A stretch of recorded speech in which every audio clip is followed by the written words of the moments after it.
Today on the Luke Branquinho Show, if you guys get a chance, go check out his social media site. Instagram's awesome, man, because I love watching your clips of you underneath a horseshoeing and singing your songs. But if you think about it, music itself isn't necessarily always for everybody, right? I find the best stuff, or the stuff that resonates the most, is oftentimes the stuff that is a little bit polarizing. Right. You know, if somebody hates something, that means there's probably somebody else that loves it. Absolutely. And it all starts right now.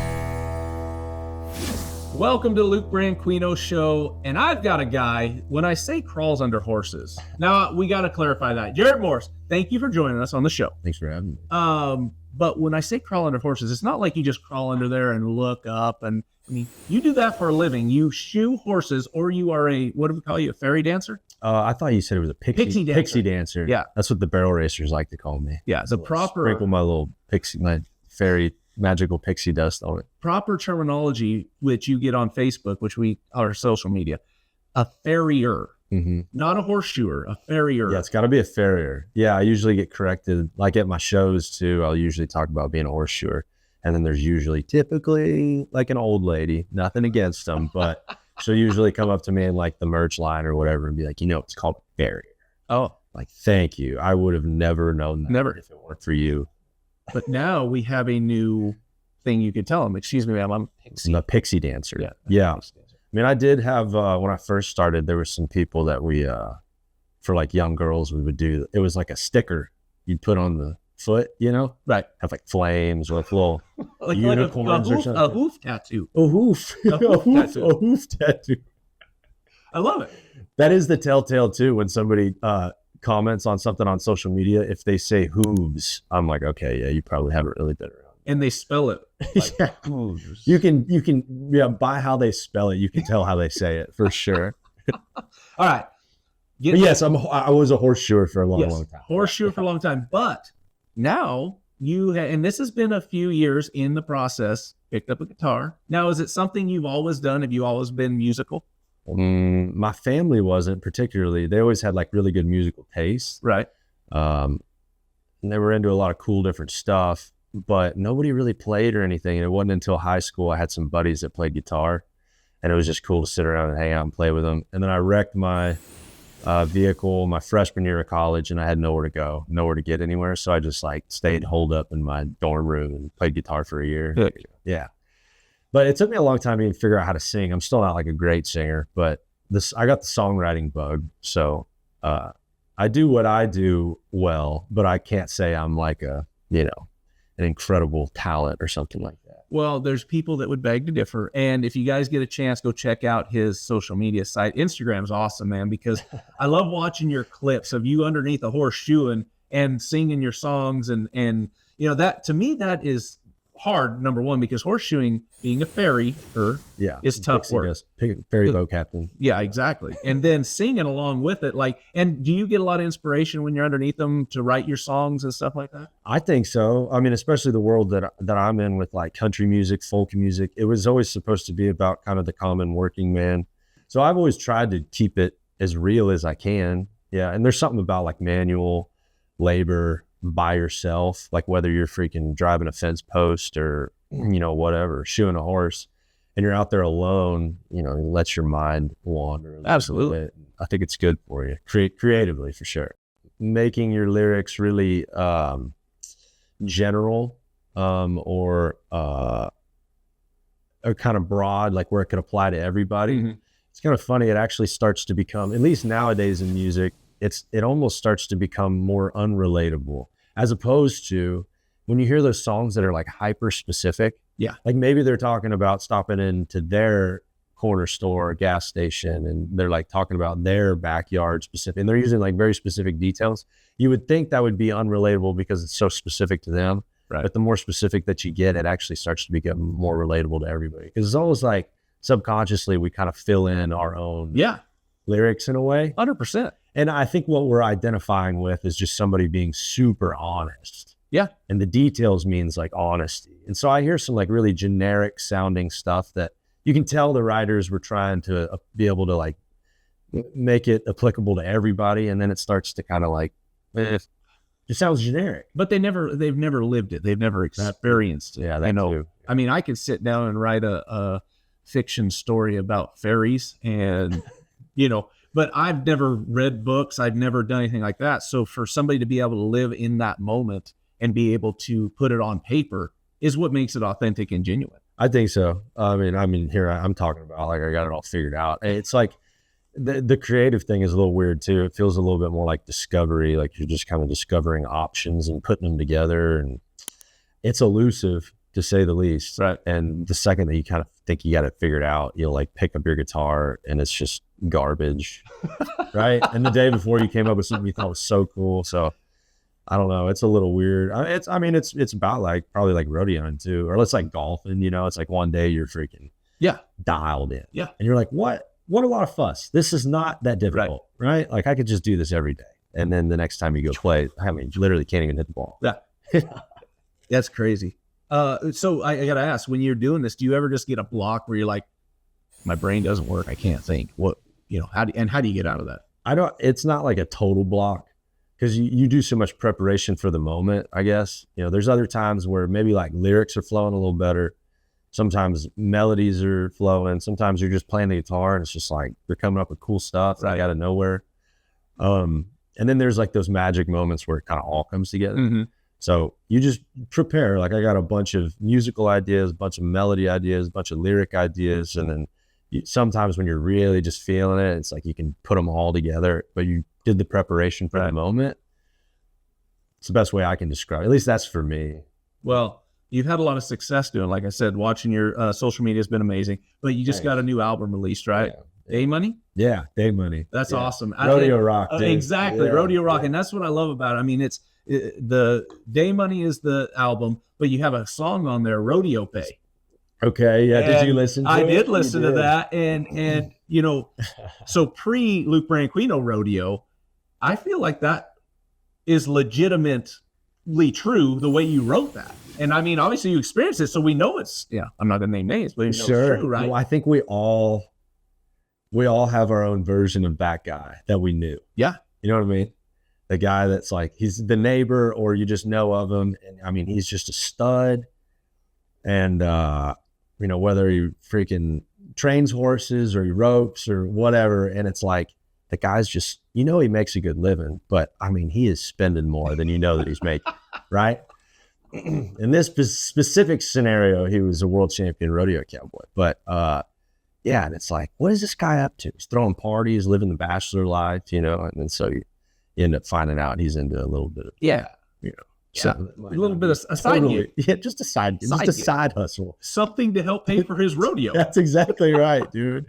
Yeah. So, it's a fun one. Some people, I've already started getting messages where people are like, man, is this about so-and-so? And I'm like, chill, everybody. It's like, it's a story that I think we all can it's not one specific person. I mean, cause when I was shoeing horses out there in north of Denton, Texas, there was some pretty wild stories about horse trainers and breeders and stuff that were transporting some substances, They were just hauling horses. Yeah. So it's sort of this merging of all these different stories I've heard my whole life and then some personal experiences too. And in all reality, it was tough to make a living rodeoing. I mean, that's what it boils down to. So we're going to go to break. When we come back, we're going to have more with Jarrod Morris. Production assistance provided by Mountain High Furniture. Handcrafted, honest, and built from the heart.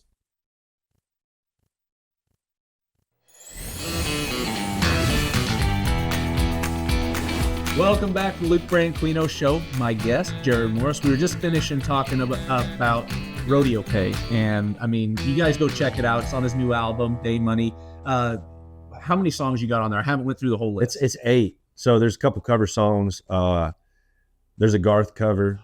You know what? I did, much too young to feel this damn old. When I heard that on there, I did listen to that song and I'm like, again, going back to me going down the road driving. And you're from Cali. Yeah, exactly. So that punk thing is it's got to be in there somewhere. I love it, man. Yeah. I absolutely love it. But that song resonates with me so much because there was times I was going down the road rodeo and thinking, man, I feel too young, or I'm too young to feel this damn old. For sure. And when you covered that song, I that is badass. Yeah, well, some people have live, they love it because it's like I do this like upbeat punk version of it, and for some people, it's like I'm actually hoping I get a cease and desist from Garth. I was going to ask you that. Did you have to get a Well, you do have to get like a certain license to be able to do it or whatever. And the writers make the royalties on it.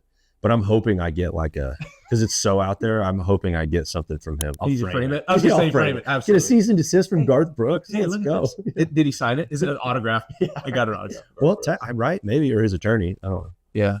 But anyway, point being, check out Day Money because it is awesome. And we're going to put links up to your website. Cool. And I guess you're on Spotify and YouTube and all that stuff. Yeah, the whole record is, it was interesting because like I've always, basically like since Chris Ledoux, I don't know if there's been some guys who kind of have like rock and roll influences, but there hasn't been like anybody from like the cowboy world using like kind of old country cowboy storytelling, but musically doing some more like having some like grunge and punk and like kind of that more modern rock and roll sound to it.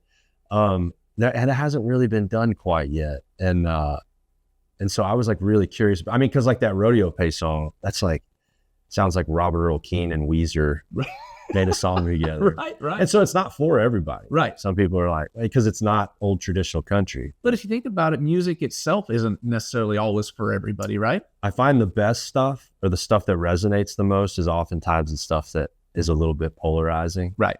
You know, if somebody hates something, that means there's probably somebody else that like loves it. Absolutely. The middle ground where it's just like, it's good.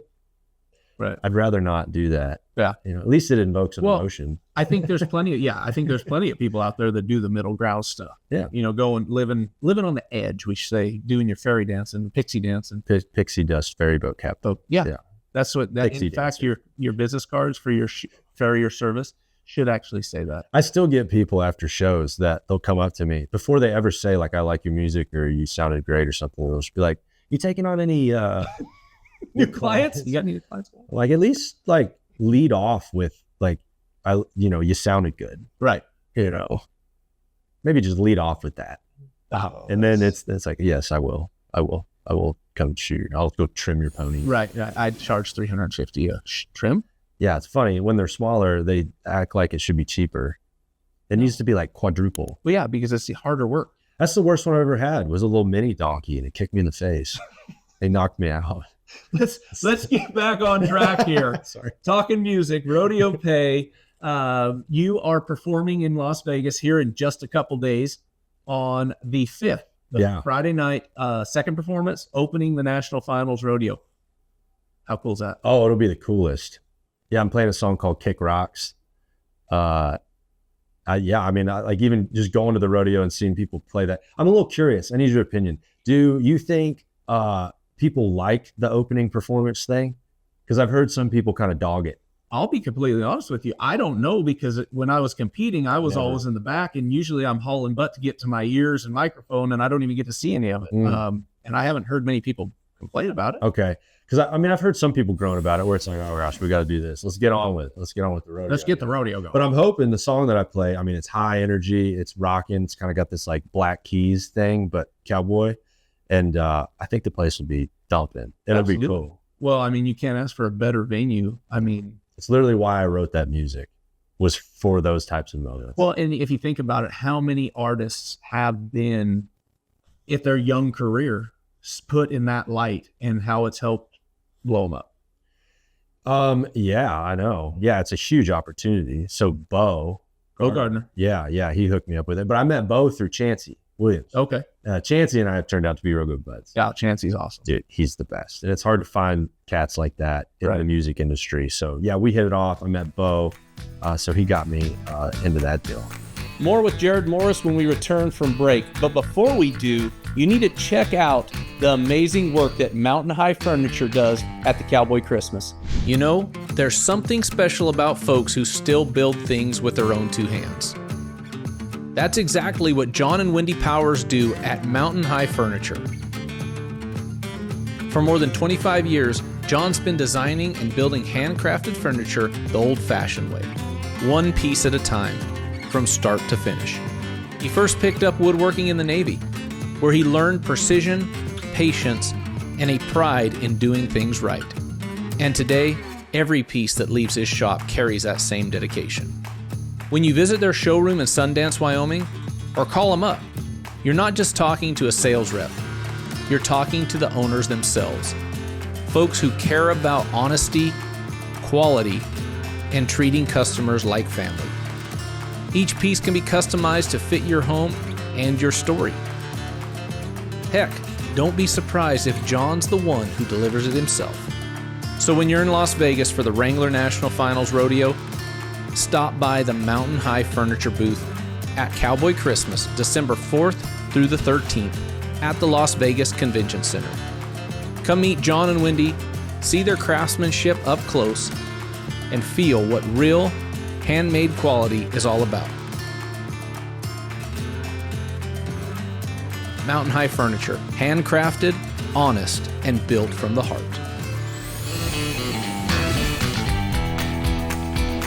Welcome back to Luke Branquinho Show. Jarrod Morris, my guest, new album release on the stage in Las Vegas at the Thomas Mack, opening up on Friday the 5th, and also the Westgate on Friday the 12th. 12th. Yeah. How can folks find you there in Vegas? Because you're going to be everywhere, you said. Yeah. But when they get to the Westgate, how are they going to say, I want to go see this guy? I think when you walk right in the front of the casino, there's a theater like right off to the right. I'm pretty sure we're going to be in the theater, or they're going to have a stage right there, like in the casino. Either or, somebody you could ask that has a Westgate uniform on, like, hey, I want to go see this guy. Pull him up on your phone. This guy right here, where do I find him? Heck yeah. Let's talk about something else you got going. Your video podcast has been on fire. Yeah. Like taking off, like exploding. Like we talked about that guy from the Luke Branquinho Show. I think you're exceeding his marks. Oh, maybe. Yeah. But the real explosive moment was when I was on the show with you. So I feel like that was the liftoff point. Yeah. So technically you helped me get where I'm at. Hold the mic. That's right. Were our knees touching? I don't remember if our knees were touching. Knees were definitely not touching. Yeah. That's a huge no. But now they're close. Dude, they're pretty close. But we got all this starch in between us. Yeah, that's true. Yeah. It does help. That starch is That's what the starch is for, folks. So, yeah, man, that podcast has like really surprised me because that was just like a passion project, and I just like to chit chat with people. But like a lot of those clips have just gone crazy, right? Especially with the Cowboys. If you talk about anything cowboy, whether it's like just wearing a hat or not wearing a hat, I mean, people lose their minds. Yeah, it's because it's got such deep roots in American culture that there's such opinions about it. Some people probably, shouldn't share their opinion. Other people maybe have a more valuable one, but nonetheless, on the World Wide Web, stuff can take off pretty quick. So yeah, that's been cool. And a lot of artists, other singers that you have on there, and I mean, you talk all issues. I mean, everything. You talk everything. Yeah, we get into like a lot of religious talk too, which is cool. I'm planning on having some more, I guess, like spiritual people, pastors or something like that, or like even just like controversial figures and stuff like that. Like I've had chefs on there, and I have a lot of musicians just because that's my world. But yeah, I like to keep it, relatively loose and just talk about whatever some of the episodes might be a little bit R-rated, just in the sense of like, not necessarily topically what we're talking about, but some people curse more than other people. Right. And then, and then the next one, we could be talking about the gospel the whole time. So it's like, I'm myself, but I try not to filter people too much. No, let them be themselves. Yeah. At the end of the day, it's like, that's what I'm there to do, is just chit chat with them. Well, and that's, I think, what makes it real. Again, talking about how you write your music, the way you write it, the way you do your podcast, and all that, it's what makes you and it real. Yeah, it can be a little nerve-wracking. Well, we're going to go to break, and when we come back, we're going to wrap up with this guy right here, Jarrod Morris.